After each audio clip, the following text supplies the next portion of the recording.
StudyIQ IAS, आपका selection हमारा mission. Welcome to StudyIQ. In this very special episode of our podcast, where we discuss the strategy behind the success and the souls that have aced the syllabus of UPSC Civil Services examination. Today I am joined by an individual who is an embodiment of perseverance, patience and quiet resilience. एक ऐसी शख्सियत जिन्होंने जमशेदपुर से Kirorimal college का रास्ता तय किया, उसके बाद 6 अटेम्प्ट दिए और 2 बैक टू बैक रैंक्स निकाले और आज भारत के सबसे प्रेस्टिजियस सर्विस में ऑफिसर इन वेटिंग है. Today I am joined by Ritvik Mehta, all India rank 115 in the recently announced Civil Services Examination 2024. Please join me in welcoming Shri Ritwik Mehta. Welcome to StudyIQ, Ritwik. Thank you, sir. May I begin this discussion, my dear friends, by first understanding from you, Ritwik, कि आपने अभी तक 6 attempt दिए और अब 6ठी attempt में जाके आप ऑल इंडिया रैंक 115 के साथ इंडियन एडमिनिस्ट्रेटिव सर्विस में चयनित हुए हैं. What did you do differently in this attempt as compared to your previous attempts? Sir, to answer this question, I'll have to explain a bit of how my 6 attempts have gone till now. So the first attempt that I gave was in 2019 while I was still in my 3rd year of college at Kirodimmal. So at that point of time, I had not yet prepared for the entire syllabus completely. I had like 40-50% of the syllabus was completed, but I still attempted the prelims because I felt that it would be a good opportunity to just test myself against the UPSC. And at that point of time, I was fortunate enough to clear the prelims. So I went into the mains thoroughly and completely unprepared. And at that point of time, my optional paper really went bad in all aspects. But my scores in essay and GS were decent. So that helped me get closer to the cutoff, but I could not breach it that year. Following this, I gave my next prelims in 2020 when I was not able to clear the prelims itself.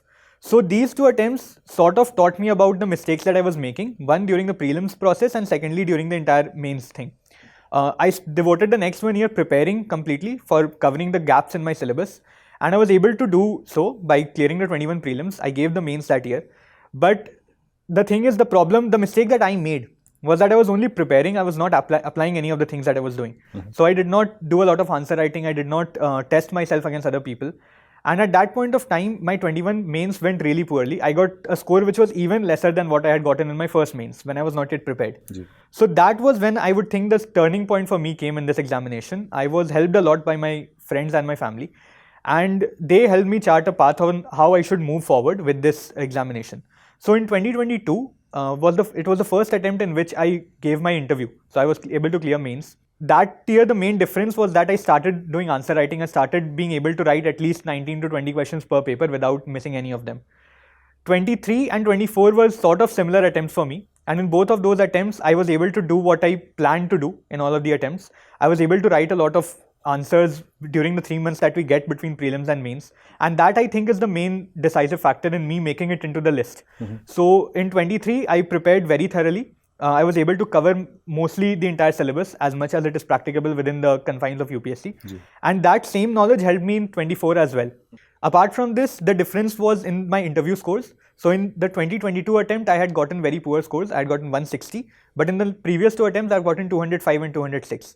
So these are the 2 important areas which actually helped me propel myself into the list and then into the Indian Administrative Service. Ritwik, आपने बहुत सारे महत्वपूर्ण points को touch किया है. And I think for the benefit of the students, we should discuss each of them exhaustively. सबसे पहले अगर शुरुआत करें आपके prelims के preparation के साथ. Now you mentioned कि आपने दूसरे attempt में you were unsuccessful in your prelims. So what is that particular strategy that you employed in say your other attempts जहाँ पे आपको prelims पे advantage मिला, वो बाधा आपने face नहीं किया? So in the first attempt that I had given, I had done something right which I actually forgot by the time I gave my second attempt. Sure. Which was the fact that because I was doing my prelims alongside my preparation, alongside going to college, I was not able to focus a lot on current affairs. And that actually proved to be very helpful.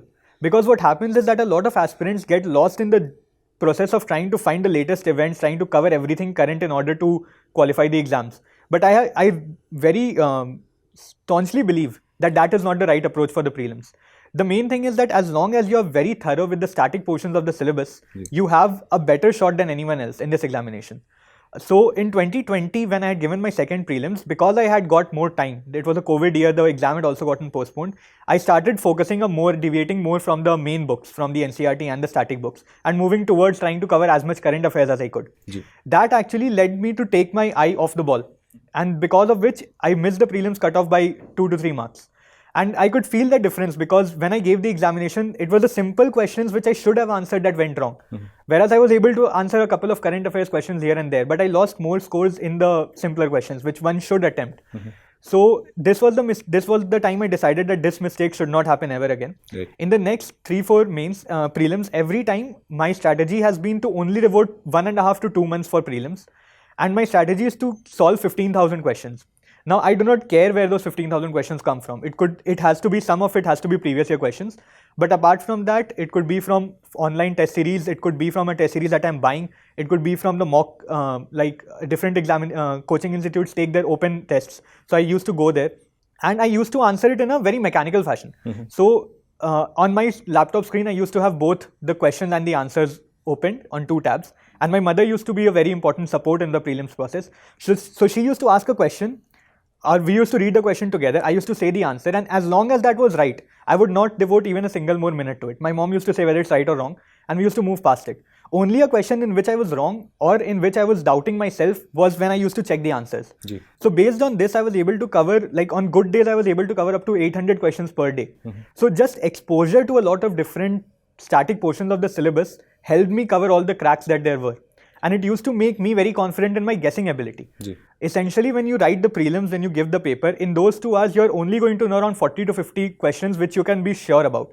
Okay, I know these questions, but you will never be able to breach into the 100, 120 region unless you take those very educated guesses. So you have to develop the appetite to take guess, and you have to develop the ability to take educated guesses.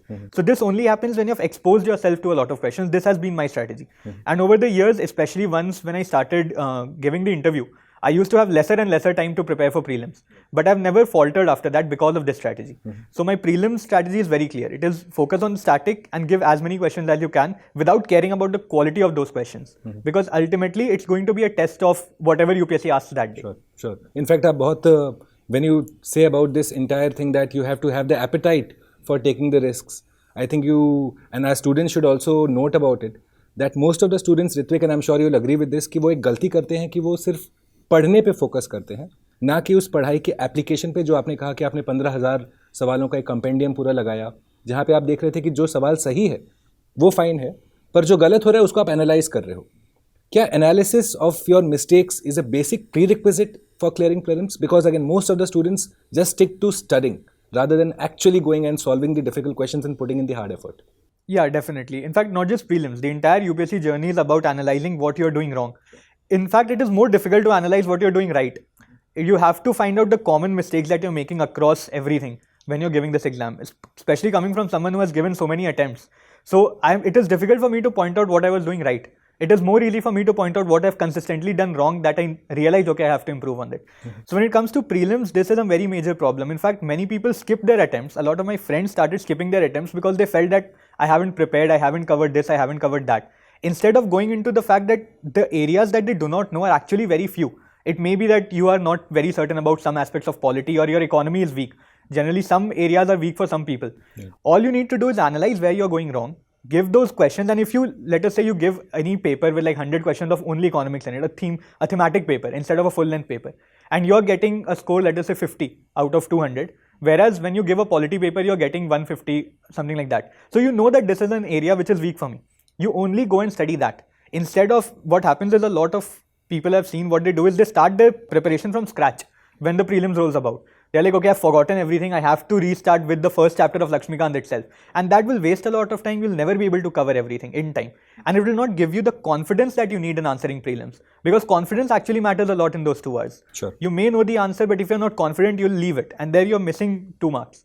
So application, as you've said, is a very important part of the whole journey. Now that we've discussed कि अच्छा prelims को, especially general studies को कैसे approach करना है, was there anything special that you employed for the CSAT paper? Because again, what we have seen in the past few years, CSAT का difficulty level थोड़ा बढ़ता जा रहा है, ना सिर्फ मैथमेटिक्स का पर इंग्लिश का भी. तो क्या ऋत्विक ने कुछ स्पेशल प्रिपरेशन किया था CSAT के लिए? So CSAT is one area which I would consider myself not very suitable to answer, because I have never faced a problem with CSAT, fortunately. Till standard 12, I had maths and science, so I was very confident with those domains, and English was something I have been good at. So language also was never a barrier. However, the approach that I used to follow, and one that I recommend to most people, has been the language portion is one in which even UPSC sometimes does not know what the answer is. So that is where when the answer keys come, you find some questions have been dropped, or there are multiple answers to some questions. I feel that if you're answering mathematics first, that was my approach every year. If you have gotten, let us say your answer has come to 2.5 and one of the options is 2.5, you can be pretty sure that you have attempted it correctly. So in CSAT, my approach was always high accuracy, less number of attempts. So in fact, in the most difficult CSAT paper, which was 2023, Right. I was only able to attempt 37 questions. And when I came out, that was the first time I felt in my 6 years, okay, CSAT is something that must be taken seriously. But then when I went back and checked, I was able to clear it very comfortably, simply because of the fact that I only got one answer wrong. I had made a silly mistake in some maths question, but other than that, everything else that I had attempted was correct. So high accuracy is something that one should aim for when they're giving CSAT. Considering the difficulty level, it is not possible for you to read all the questions and give multiple thoughts to a particular question. Sure. It's better to look at it, answer it correctly, and move on. Even if you're attempting just 40, make sure that you have a very high accuracy ratio in that. So that is all I can advise. How to prepare for it, how to do something else, that is something I will not So do. our students will be glad to know कि आप CSAT clear कर सकते हैं, provided you have a high rate of accuracy. So Ritwik here cleared with 37 attempts only, if I'm correct. Moving forward to our mains. Now आपका optional subject geography है. तो मुझे पहले ये बताइए, what was the thought process behind selecting that subject? Was it a natural extension of your graduation subject, या आपको special लगाव था भूगोल से? It is a combination of a lot of factors, but predominantly it was the fact that I was going to, in standard 12 itself, I was sort of decided that I was going towards the civil services. So my parents had inculcated this idea. It was their seed which germinated through time. So they run a publication house, as I mentioned earlier, known as Spardha Prakashan, which prepares students for comparative examinations through its books, especially in Jharkhand and Bihar. So my dad was the one who gave this idea, and he knew the entire examination process inside out. So he recommended to me that if you're going to take a graduation subject which is not science, because at that point I was not inclined towards going to engineering or medical, you should take one which is going to be of use for you in an optional that you'll select in the future. So we settled down upon geology and geography. And ultimately, I went with geography because I got a good department in Kirodimal College, Delhi University. And from there on, I started my preparation for geography. As far as the subject itself goes, I have gotten decent results in it. I'm thankful for whatever I've gotten in the subject, considering how vast of a syllabus it has turned out to be in the past few years. So it was a natural extension of graduation, but that itself was a natural extension of my deliberate will to take an optional subject as a graduation. आपने जब geography को as an optional subject choose किया, now there is a very famous or a prominent misconception that students have that geography syllabus is very vast, while they completely ignore the fact that a lot of geography optional syllabus overlaps with the general studies syllabus. Did you take that advantage? Yes, sir, definitely. In fact, there were a lot of times in my journey where I thought that I should drop geography optional, because in fact my parents also at one point of time faltered in their strong will towards taking an optional subject and sticking with it, because of the fact that I was not getting a very high score in geography. But the thing is, I felt that it was actually paying me a lot of dividends in other ways. Firstly, if you look at the syllabus of GS1, GS3 and even the international relations part of GS2, it is probably the only optional that has such a huge and wide coverage with what the general studies is. So I realized this fact around the 2022-23 attempt. So in that year, what I decided was that I'm not going to prepare for GS3 at all. It was a subject in which I was getting low scores as it is. So my twin sources for GS3 since that year became geography optional. So I used to focus on environmental geography, economic geography aspect for GS3 and the physical geography portion for GS1, followed by a cursory reading of the newspaper, only the economy section of it, in order to collect a lot of statistics for the economy portion of GS3. Right. Both of these combined helped me get a very good score. So in the past 3 attempts, we all know that GS3 has been getting very low scores compared to the other GS papers. So in 2022, I got 93 or 94, which was a very good score that year. Last year in CSE 23, I got 105, which was one of the highest that year. And then this year also, I got around 96, 97, which was acceptable to me. The fact that geography offers such a deep insight into those aspects of economics, of environment, even geopolitics, is something that students of geography must take advantage of. And that I feel will some way compensate for the length of syllabus that comes about when they are reading the optional. In fact, they can consider both of them as a single subject, like GS3 combined with optional 1 and 2, and then it does not seem that big of a syllabus because you're using the same subject to qualify 3 papers. So I felt that has been a very big advantage of geography. And I'm glad you took that advantage, Ritwik. Answer writing को आपने कैसे approach किया? क्योंकि again एक prominent misconception कहें या गलती कहें कि स्टूडेंट्स फिर वही है, वो नोट्स पढ़ेंगे, नोट्स को रिवाइज करेंगे, पर फिर वो PYQs नहीं सॉल्व करेंगे. न्यू से आंसर राइटिंग का इवेल्युएशन, क्या फीडबैक है, कैसे इंप्रूव कर सकते हैं अपने आंसर्स को, उस पर क्लैरिटी नहीं रहती है. तो उसके लिए आपने क्या स्पेसिफिक स्टेप्स उठाए?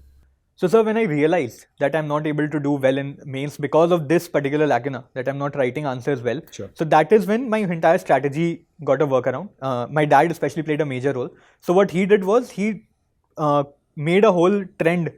He analyzed the whole paper of the past since 2013, the mains papers for every single paper, GS 1, 2, 3, 4. And then he came up with a whole trend as to what areas are more common, and that is when I started realizing, wait, a lot of questions are repeated. That if you're just prepared and you've just written those things multiple times, it will actually come out very handy. So in answer writing, there are some aspects that I felt most of us have a problem with, and I can explain how I went about improving that. So first is the inertia. You do not want to start writing answers until you write good answers. So that will never be the case. You will never write really good answers. In fact, I believe that even the topper, even someone who's got All India rank 1, they write less worse answers. The entire game is about writing the least worst answer possible. Because in 8 minutes, you really cannot approach a really complex question that UPSC poses to you. So if you have written, if you are trying to write a perfect answer, you will spend your entire 6 attempts without being able to do that. So you have to start writing. What I did in order to improve, in order to get over this, was that I set accountability checks. So I believe that it, just like there's a saying that it takes a village to raise a child, I believe it takes a lot of people to make you prepare for the mains, considering how big of a workload it is. So it was my mom who I delegated this role to. So what she used to do was, if I've started writing a paper, I was not able to write it in time also, I'll approach that later. So until I'm able to finish it, there was no getting up from the chair. There was no concept, okay, 3 hours I've written 16 questions, I can get up. You write the rest 20, you have to write the 20 questions in one sitting. So when you start feeling that, okay, I'm spending 4 hours here, you yourself start to write faster, write better in order to get out of the misery of sitting through writing an answer. So I set up accountability checks. People can do it with their own friend groups. Secondly, the second aspect was in terms of quality of answers. There's one thing that I realized over the last 2 to 3 years, that quality is important, but quantity also plays a major role. So as long as you're writing substantial points, but filling the entire sheet of paper, it actually helps out a lot. And if you look at the answer copies of toppers, you will realize this very common fact across them. So I started writing in smaller points, and I started writing as many points as I could on any topic that I could find. I tried to induce as much data as I could, as much statistics as I could, and that started also paying a lot of dividends when it came to that. So these were some important changes that I made in answer writing. And another problem was that I was not able to finish the paper in time. So one of my mentors, actually from a coaching institute that I used to visit, he gave me this very small trick. He told me, if you're writing from 1 to 20, basically by the time you have come to answer 16 and you're writing slow, you know that, you have got very little time to write the last 4 answers. And those are 15 markers. So you will either write very poor answers or you will not finish the paper at all. Instead, he suggested me to write 1 to 5, then 11 to 20, followed by 6 to 10. So what happened is, towards the end of the paper, even if I've got 15 minutes left and I've got 10 markers to write, it is far more easily approachable, because you can spend 3 minutes per answer, just put in some data there and get good marks out of it, compared to writing a 15 marker in that time constraint. So you have to explore a lot when you're doing answer writing. You have to find out your common mistakes, as I pointed out. Common mistakes have to be taken out of your process. You cannot find what you're doing right, you can find out what you're doing wrong, and then you can improve. So you fine-tuned your entire approach according to the demands of the examination. Exactly. Coming to the essay paper, your scores range from 127 to 154, which are exceptional scores. Is there any particular method that you employed for essay writing? For example, many students often vouch for, say, going for the pestle technique, where you go ahead and analyze the different tangents to a particular topic. Did you employ such techniques? So I've employed it once, and that was the year when I got the worst score in essay. So I believe that writing a free-flowing essay actually yields better results. If you are writing an essay in which you actually start believing in what you are writing, so I always try to adopt a very rhetorical approach to how I'm writing it. So it used to read like a speech to me. So when I'm reading it, it used to be a call to action. Whatever the topic is, I used to make sure that I'm reading it in a way that it convinces the reader or it convinces everyone. Another thing that I did was I did not write it to the UPSC audience. I was not writing it for the people who were checking the GS papers. I was writing it for people who were going to be layman readers of an essay. So my essays, I tried to make it as simple as possible. I took a lot of feedback from my peers, but then beyond that, from my friends who were not in the UPSC journey at all. And they probably gave the best feedback that I got in terms of how to write an essay. So whenever they used to say, wait, this is just a jargon, I don't know what it means. That is when it used to click to me, okay, wait, maybe the person who's going to check it may not know what this is about. Sure. So writing a free-flowing essay, an essay in which you believe, that is what has helped me. However, essay is a very tricky domain in itself, and everyone will have to figure out what works for them. Would you mind sharing how many essays did you write? It has varied a lot because I was confident in my writing skills. In some years, I have written just 1 or 2. But then like last year, I wrote around 10, 12 of them. Because the year before that I had gotten a slightly lesser score. So I was, this was my last attempt. I was skeptical about not trying to make another mistake. So I wrote a lot of essays and I circulated it among as many people as I found. This year I've gotten an average score in it. I got 105 or something. But again, you really cannot say what happens in an essay. You have to write something that you believe in. Going by a structured approach, I do not think that yields results. So you have to find what works for you. I think वो बहुत महीन point आपने कहा कि आपको feedback लेना पड़ेगा. You have to take multiple feedbacks and then tailor your essay accordingly. Exactly. Now coming to the general studies papers 1, 2, 3 and 4. Obviously you mentioned कि आपने geography optional का भरपूर फायदा उठाया papers में. But any specific strategy that you employed for each paper separately? Separately, I would say I created frameworks this time, which actually helped me. Considering the fact that this year I actually put in far less effort in general studies, I was focusing more on my optional. The thing that worked for me was that every type of question that one could find. So if it is a descriptive question, if it is an analytical question, and depending on the theme that the question was about. So let us say it is a polity question about a particular body, an institution. I had a framework in mind that let us say they ask us about NHRC or they ask us about CBI. Even though the content will differ, the framework will remain the same. So I, instead of preparing that particular institution, I prepared institutions as a whole. I prepared laws as a whole. I prepared issues in the parliament as a whole instead of every single issue. Because after a point when you're in the UPSC examination cycle for so long, you have a fair idea of what happens and what the issues are. You do not need to find the best points for everything. You need to find the best way to write that down on a piece of paper. So if you know that, okay, I'll write a one-line introduction relating to this and then I'll put 5 to 7 points which favor this and then 5 points against it, however you are structuring it. And you can framework that during the mains time you only get 3 months. That is something you can do even without a pen and paper. You just look at a question, think about, okay, what points I can add, and then you just keep moving on. So creating frameworks is something that I feel really helps in GS. So Ritwik, just to add to what you are saying, students, if you have noticed what Ritwik ji is hinting at is that you have to prepare the content for the examination and the expected questions beforehand. जैसे कि जब आप restaurant में जाते हैं तो वो पनीर मखनी और दाल मखनी और जो चिकन करी है उसका ग्रेवी ज़्यादा फ़र्क नहीं पड़ता, तो आपको ग्रेवी तैयार करके जाना है. Now coming to the next question, Ritwik, क्या आपने note making किया? Because obviously this would have required a lot of revisable notes just before the examination. How did you go about that? So note making, I would say I did it in 2 ways. One was the notes that I used for my revision. Like for all the subjects, I did have some sort of notes that I used to fall back on the 1 week before the exam, something like that. Sure. But then I was also someone who learned through writing. So I created multiple notes for everything. So when I was reading polity, I was creating notes out of it. Then next time when I was reading polity, again I was creating small notes out of it. One thing I did around my second, third attempt, I made a static set of notes for myself. And every time I was reading that subject, I was adding on to those notes. So for polity, I had created this, I had spiraled a set of papers which was covering the entire Lakshmikant in itself. Added to that, whenever I read the constitution, found a new point, I used to add it. When I was giving a prelims test series and I found something that I did not know, I used to add on to it.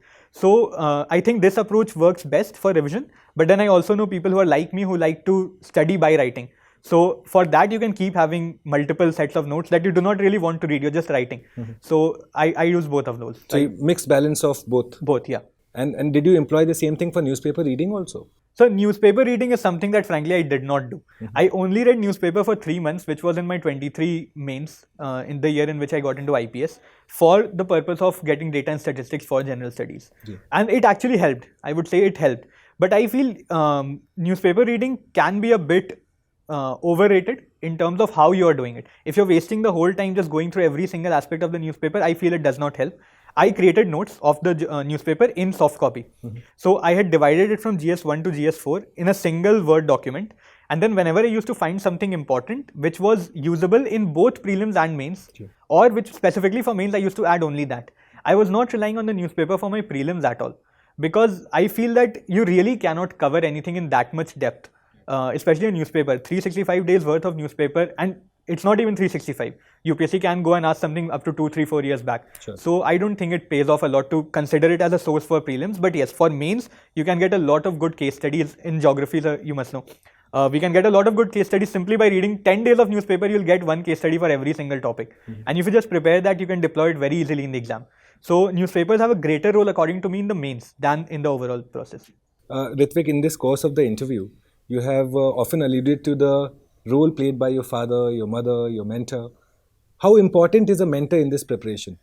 So very important role is played. Like I'll reiterate, it takes a village to help someone get through the entire journey, especially if they are someone who's stuck. Like there are people who clear it in the first and second attempt, and they also have a very good support system.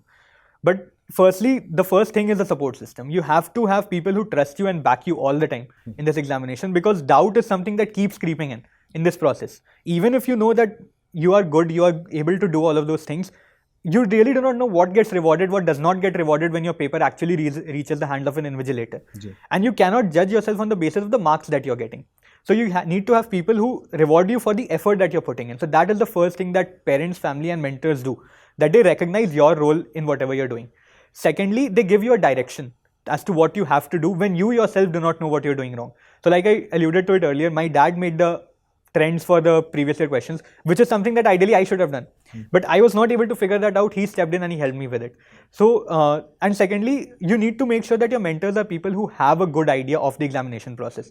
In my case, because my dad was involved with Spardha and he had an experience of mentoring other candidates for Jharkhand and Bihar state civil services, he was able to pass it on to me. Similarly, the mentor that I referred to earlier, who helped me with the 1 to 5, 11 to 20, 6 to 10 approach in answer writing, it was a very simple phone conversation that I had with him. He simply had gone through 2 or 3 of my papers and he suggested that Ritwik, just try this out once. And just doing that helped me start to answer papers completely. So you need to have someone who knows the ins and outs of an examination such as UPSC. So support as well as guidance are the 2 important things that rightly said. Rightly, I absolutely agree with you there. कि आपको एक तो मतलब पढ़ाने के लिए एक चाहिए, और you should be doing a self study, but you need that outside support, or else this already difficult process becomes all the more difficult. Exactly. Now coming to your interview, and we all let me inform my students first that Ritwik ji has scored 200 plus 2 times back to back, which is लोगों का एक बार लाने में पसीना छूट जाता है, आपने 2 बार लेके आए हैं. Thank you, sir. आपने कैसे इंटरव्यू के लिए प्रिपेयर किया?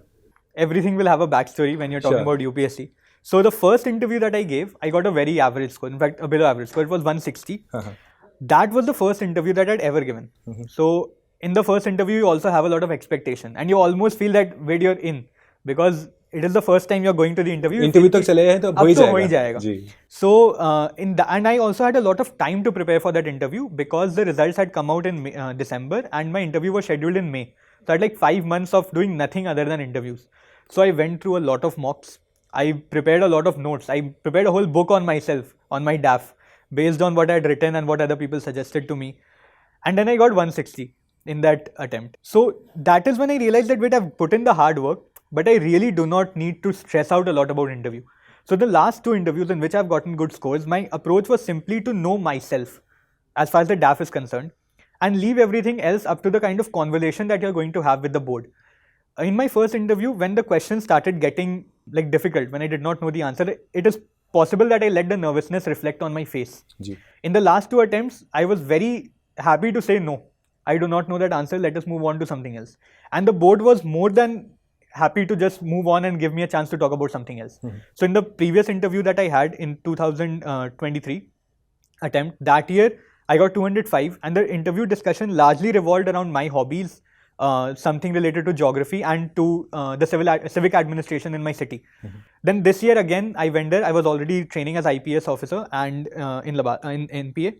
And there again, the interview revolved around policing and my opinions on different aspects of it, whether it is humanitarian, whether it is the civil control over police. Anywhere that you are able to give your opinion, that would be a situation which you should make the full use of. That is my belief. There were a couple of times in both of these interviews when questions started to become a bit of contemporary affairs or general studies. I tried to shut it down the first opportunity I got. I was like, sir, I do not know. Even if I have a bit of inkling about it, I would say I do not know because I may not know more about it than what I've just said. Sure. And if they go into that, that is wasting 3 to 4 minutes of my valuable time. Sure. I only have 25 minutes to 30 minutes to prove to them that I'm someone worth taking. Right. So that is the time I should spend on my opinion rather than simple regurgitation of facts. My approach was to take everything in a very light-hearted manner, have a conversation instead of a question-answer format. Right. And that is what I think helped. But again, like essay interviews are also a mixed bag. You really do not know what pops out on the day. Yeah, Ritwik, in fact, ab jab keh rahe hain, when you say this, that and I'm reminded of a quote at this time, that it is better to keep your mouth shut and let the other person think you do not know anything about the subject rather than open your mouth and confirm it for the person. Exactly. But then when you speak about this opinion, and UPSC often stresses upon you having an officer-like opinion. So how does a beginner or a fresher begin that process of cultivating or having that officer-like opinion? So firstly, I think it is not very difficult to have an officer-like opinion because all you need to refer to at any point of time, not just while preparing, but also I feel in service and as an officer, is the Constitution. Sure. As long as you stick to the principles of the Constitution, everything becomes very easy to approach in terms of having an opinion.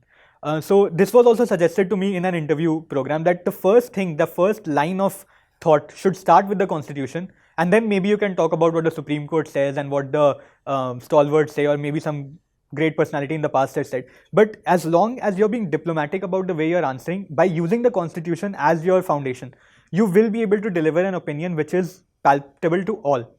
You will never falter with the Constitution. So firstly, you should have a very good understanding of what India stands for, what its ideals are. And whenever you're answering a question, have a humanitarian touch to it. Like, for instance, I can give an example. In this year's interview, I got a question regarding the treatment meted out to Dr. Stan Swamy while he was in police custody. So the question revolved on both the way police treat people and also the humanitarian aspect of whether we should really go into treating someone that way. Yeah.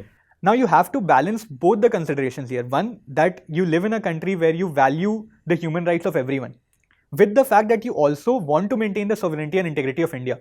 And if you have evidence suggesting someone's role in something that breaches that, you have to take equally stringent actions. So I told both of these points, and even though there was a bit of grilling trying to provoke me into saying something which may lead me to falter, I did not budge by my stand. So I think that is what helps. That is what helps give you an officer-like opinion. Well, this has been a most enlightening discussion so far, Ritwik. And we are coming to the end of this discussion. But before I let you go, some questions that we have received from the faculties and the students of StudyIQ that I'd like to put before you. Sure, sir. So the first question that I have for you from the student community is there any change that you feel in the way people treat you or the way you see yourself once you are now that you are an officer and earlier when you were an aspirant? So to some extent that will be the case. It has to be the case because you yourself are trying to get into some position. Sure. And once you get that position, you yourself will feel the difference of having achieved what you planned to achieve and what you did not.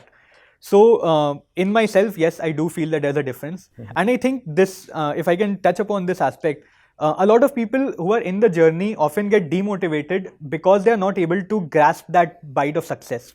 So for this, I also suggest to a lot of people that always have a plan B. Sure. If you're someone who is not from a technical background, who does not have a fallback on, let us say, a career in engineering, medicine or law, you can always try for the state civil services examination. Whether or not you choose to join it later or not is a completely different discussion. So in my case personally, when I did not succeed in the first 3 attempts, I gave the 66th BPSC and I qualified it.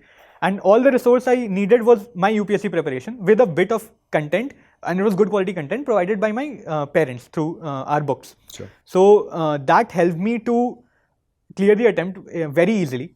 And then I got that confidence in myself that, okay, I am someone who will do it. Even though I did not join the services, I did not want to join the services at that point of time.